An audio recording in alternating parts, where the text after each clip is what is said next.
hoje é dia dela, nossa colunista Cecília Antipoff, guardiã das crianças. E hoje, gente, trazendo um tema pra gente que a gente precisa refletir, precisa muito. Falar sobre isso, entender melhor, né? Escutar as pessoas, como sempre a gente faz aqui, falando sobre a hiperexigência dos adultos com o desempenho das crianças. Recentemente a gente teve um caso aí que viralizou na internet e nas redes sociais de uma mãe contando que o filho dela participava de uma escolinha de futebol, ele era goleiro, e aí ele tomou um gol durante a partida, o campeonato ali da escolinha, envolvendo, né, os alunos da escolinha, os pais estavam ali nas arquibancadas para torcer, para incentivar os filhos. No lugar de tratar aquilo como um momento lúdico da criança, né, um momento de lazer mesmo, da família unida, o Luquinha que tomou um gol foi vaiado. Mas ele foi vaiado por adultos, pelos pais das outras crianças. De crianças do mesmo time do dele, que queriam que ele saísse de campo. Ele falhou, ele errou. Tem que retirar essa criança daí e colocar outro no lugar, porque senão vai prejudicar o desempenho do time do meu filho. Luquinha ficou muito chateado, claro, com as vaias e agiu como uma criança. Se protegeu, encolheu, chorou, colocou a mão no ouvido. Eu vi esse caso, o João me mostrou e eu fiquei estarrecida. Eu falei, não é possível que isso está acontecendo. E fiquei mais estarrecida ainda quando escutei de algumas pessoas que estavam ali com a gente no mesmo ambiente, que isso acontece mesmo. Cecília, isso acontece mesmo? Isso é normal? Bom dia pra você. Bom dia, Carolzinha. Bom dia, João. Bom dia. Pois é, muitas coisas acontecem com as crianças que a gente precisa colocar o holofote ali e questionar e repensar, né? Já trago aqui uma reflexão. Eu escuto muito dos adultos. As crianças não sabem lidar com a frustração, elas são muito imediatistas, querem resultado imediato, mas o que você conta aí do episódio do Luquinhas, né, e outros tantos que a gente vai conversar aqui, é de adultos que não sabem lidar com a frustração, que não sabem lidar com a perda, que transbordam as suas frustrações e as suas expectativas ali frustradas nas crianças. Então, muito triste e lamentável esse tipo de situação, mas o João sempre trouxe isso aqui, né, João? Acho que agora a voz é um pouquinho sua. Cecília, a gente já conversou sobre isso, né, até de coisas que eu já presenciei, inclusive no esporte, né, trazendo um pouco dessa questão do esporte. Já notei, né, e já aconteceu até com meu filho, esse tipo de situação, de pais que no esporte, né, e fica exigindo bastante, de pais que xingam um filho que quando erra, pais que xingam o filho dos outros quando erram, pais que pedem para retirar crianças que estão jogando porque não tem um nível igual aos outros, então está atrapalhando o time do meu filho. Então é uma coisa que me chama a atenção e me deixou, né, quando eu presenciei, me deixou muito triste e nervoso também, porque, cara, a gente fica pensando que ali além, né, dos benefícios, né, o esporte é um benefício muito grande de socialização, e no caso do Luquinhas, era principalmente no caso dele, porque é uma criança que tinha um problema auditivo e estava ali exatamente para socializar, porque acabava que ficava um pouco de fora, né, dos grupos por causa dessa questão de saúde que ele tem. Então ele estava ali para socializar, e aí a atitude dos pais acabou que fez ele afastar ainda mais, né? O que ele estava tendo ali de benefícios, acabou não tendo mais. E isso me deixa triste, e aí um ponto que você tocou, e eu acho que é um grande ponto, né, que a gente tem que começar a refletir, né, nós pais e adultos, é que a gente coloca muito a responsabilidade na criança de um fato que às vezes a gente está querendo.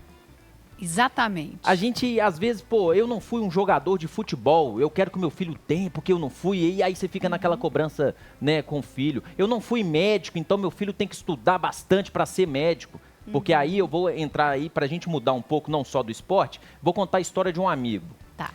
Um amigo estudava num colégio que já é até famoso por ser muito exigente aqui em Belo Horizonte. Um colégio que todos queriam estudar lá, e quem estudava lá tinha que estudar mesmo, porque senão não conseguia passar de ano.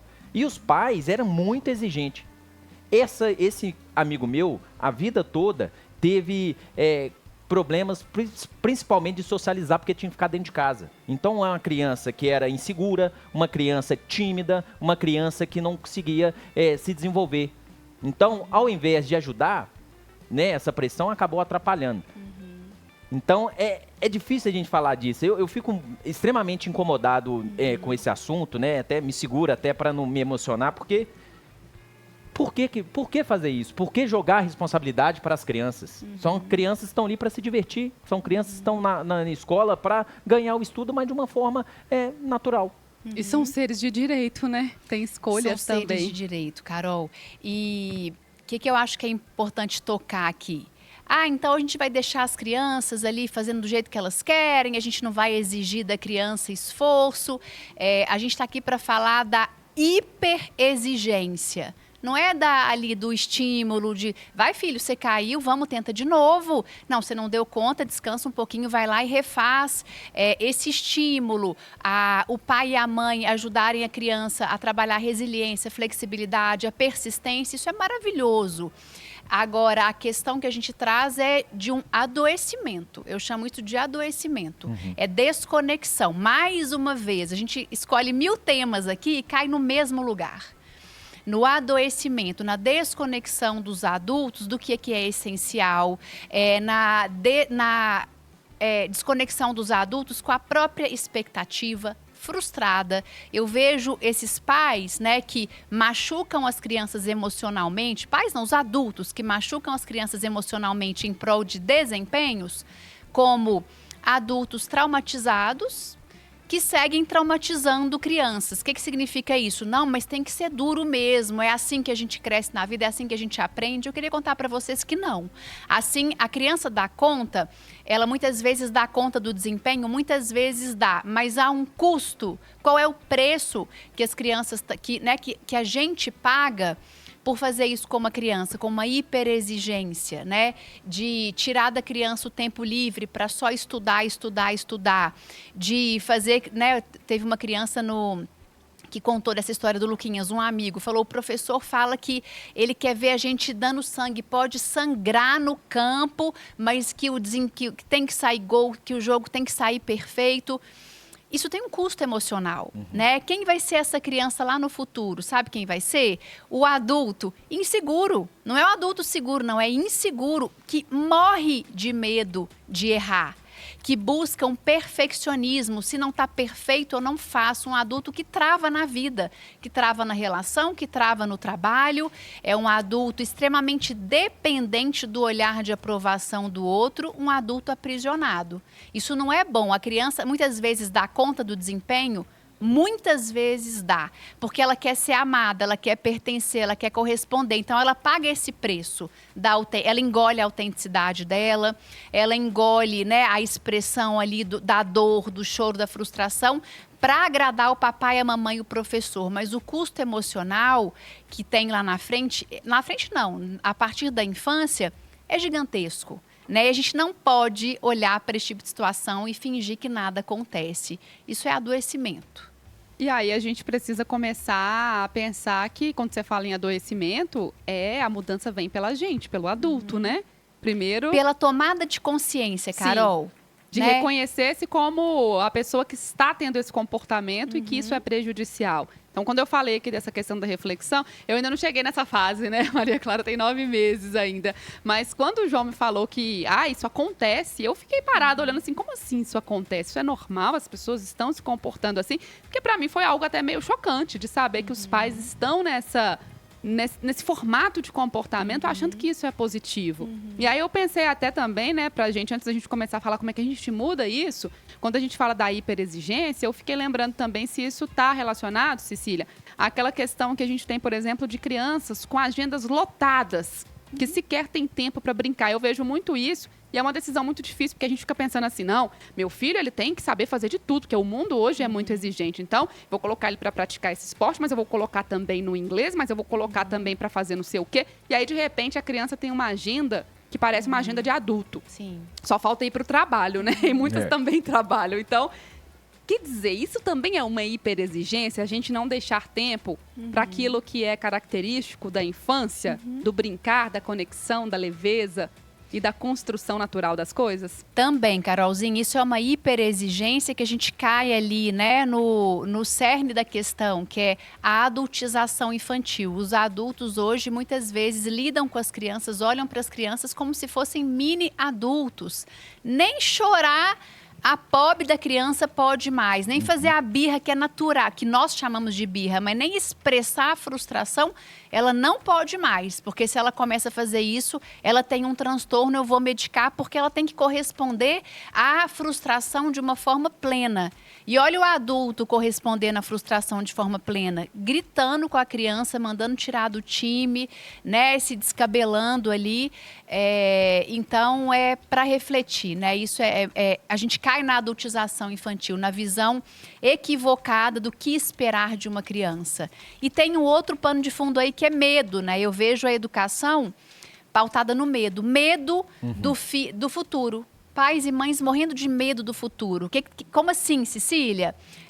Eu vou hiperpreparar o meu filho porque eu tenho medo do futuro, dele não conseguir um emprego, dele não conseguir se destacar, dele não conseguir ser alguém na vida. E aí eu vou machucando essa criança, eu vou cerceando a energia vital dela, eu vou impedindo que ela vivencie na infância o que é vital para que seja vivenciado. Que é o brincar livre, que é a espontaneidade, que é o divertimento. Eu estou no esporte, eu estou aqui para aprender, para socializar, mas tem que ser divertido. Eu estou no balé, eu estou no jazz, eu estou no tênis, é para ser divertido. A apresentação de fim de ano, gente, é coisa para adulto, é para ego de adulto, né? O desempenho é para ego de adulto. O bom desempenho, ele vem, obviamente, do treinamento, mas ele vem de um estado emocional preservado, de um estado emocional fortalecido. E esse tipo de conduta, né, essa hiperexigência, machuca a criança, mobiliza insegurança, mobiliza perdas, né, emocionais. E eu estou aqui para convidar vocês para olhar para o dentro. Não é para fora, não é para nós. Cecília, mas o meu filho dá conta, olha o boletim. Olha só, ganhou uma medalha, 1 milhão de medalhas. Ok, a que custo? Como essa criança tá? Vou olhar para a criança, tem aquele olho murchinho, uma olheira de adulto naquela criança, aí não vale o custo, não vale aquele tanto de medalha, o boletim eu posso rasgar. Sentido zero se a criança não tá feliz. Sentido zero. Cecília Antipoff, guardiã das crianças, falando sobre a hiperexigência dos pais em relação aos filhos. É isso mesmo. Antes, aquele convite para você, porque se tem um lugar onde todo mundo se encontra, é na cozinha. Então, bora se juntar ao bonde da Matula, João? Bora! É todo sábado, Carolina Fadel, Maria Clara Magalhães, Mari Gontijo e Mari Corrêa falam sobre comida, bons drinks e bem-estar e o empreendedorismo feminino. Você curtiu? Então, junte-se ao bonde da Matula, todo sábado às 11 da manhã, aqui na Rede 98, um oferecimento Gasmig. Gasmig é gás natural canalizado, mais prático, mais seguro e sustentável. Eu que deixei pergunta para Cecília aqui na saída do último bloco, a gente falando sobre os motivos, né, que fazem com que os pais se comportem dessa maneira, exigindo demais dos filhos, aquilo além do limite. Cecília falou aqui sobre o João, né, também citou casos aqui dos pais querem que o filho faça aquilo que eles não deram conta de fazer na vida. Tem também uma outra questão, que é a questão do... A gente falou sobre a agenda lotada das crianças, né? Uma adultização das crianças. E eu perguntei para Cecília, tem também a questão da competição? Meu filho não pode ser menos, não pode fazer menos do que o filho do outro. Existe isso, Cissa?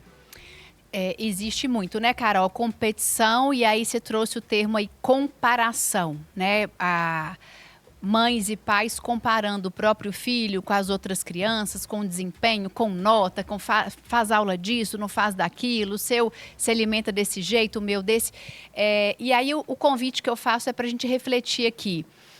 Quando eu começo a me comparar muito com o outro, né? Quando nós adultos começamos a nos comparar muito com os outros, é porque existe um vazio interno, porque existe uma falta dentro. Porque quando eu estou bem comigo, vamos pensar na gente, quando a gente está bem, né? Quando a gente está satisfeito com o trabalho, com o casamento, com a gente mesmo, a gente não precisa olhar para o lado para comparar, né? A gente fica bem com o que a gente tem. E se eu estou diante de uma mãe e de um pai que estão o tempo todo olhando para o filho com uma régua externa, com o olhar no outro, ele tem que ter um desempenho melhor, ele tem que ter nota melhor, significa que tem um vazio interno nessa mãe, nesse pai, nesse adulto aí, né? E qual é o convite que eu faço para essa mãe e para esse pai? Primeiro, prestar atenção, tomar consciência disso.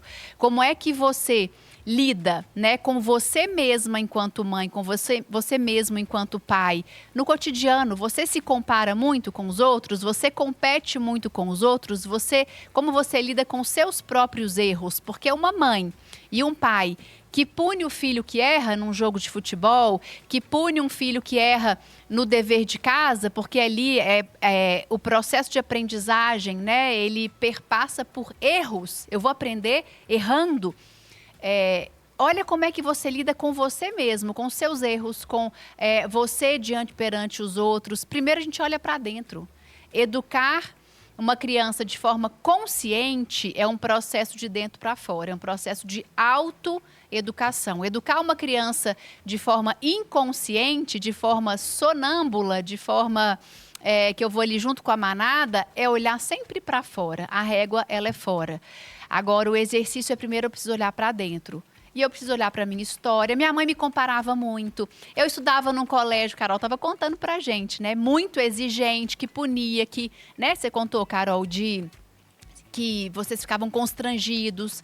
A gente cresce temendo o erro. E se eu não tomo consciência, eu repito o ciclo. Eu transbordo para o meu filho, achando que é assim que educa-se bem, né? Só que a gente está aqui para falar dos danos emocionais, aquilo que não é visível aos olhos, não é uma ferida que aparece no braço, no rosto, é uma ferida que ela é interna. E todos nós carregamos nossos traumas, nossas feridas. Então a gente precisa, primeiro, para reverter, eu primeiro tenho que tomar consciência. Não tem outro caminho, assim. Eu faço isso, né? Eu tenho esse comportamento. Diga, João. Carol, vamos terminar com um exemplo? Sim. Porque a gente começou com um exemplo ruim, né? De um garoto que era goleiro, tomou um gol e os pais mandaram tirar o menino. Eu presenciei uma cena parecida, só que teve um desfecho contrário. Um garoto era goleiro, né? Lá na escolinha, num campeonato, tomou um peru, né? Falhou ali e tomou um gol. Ao invés de vaiá-lo, de xingá-lo, os pais, todo mundo que estava do lado de fora começou a aplaudir, porque o garoto começou a chorar. Porque ele se sentiu ali, tomei um gol e falhei. Ele começou a chorar. Ao contrário do que fizeram os pais lá com o garoto Lucas, a pessoa levantou, começou a aplaudir e gritar o nome do garoto. O garoto parou de chorar e continuou jogando com alegria, divertindo, que é o que a gente tem que ver. Tem que ver os meninos se divertindo. Isso, João, um outro nome para isso é incentivo. Filho, vamos lá, é chato mesmo, você levou um gol, é ruim, ninguém gosta, mas vamos continuar, né? É ajudar a criança a persistir, a trabalhar a resiliência. Tô chateado porque eu cometi um erro. Quem não comete erro é porque vivo não está, né? É porque não está fazendo nada na vida, porque a gente vai errar em tudo que a gente faz muitas vezes. Então, incentivar, né? Eu vou acolher, vou validar o que ele sentiu, mas vamos lá, filho, não desiste não. Você quer descansar um pouquinho? Vamos tentar de novo? Né? Esse é um caminho. Tá aí, gente, maravilhosa. Cecília Antipoff, guardiã das crianças, sempre trazendo bons debates e boas reflexões pra gente aqui em relação aos nossos filhotes. É isso mesmo. Semana que vem, na próxima quinta-feira, ela tá de volta com a gente. Cecília, obrigada mais uma vez. Obrigada a você, Carol, João. Até semana que vem, quinta-feira a gente tá aqui.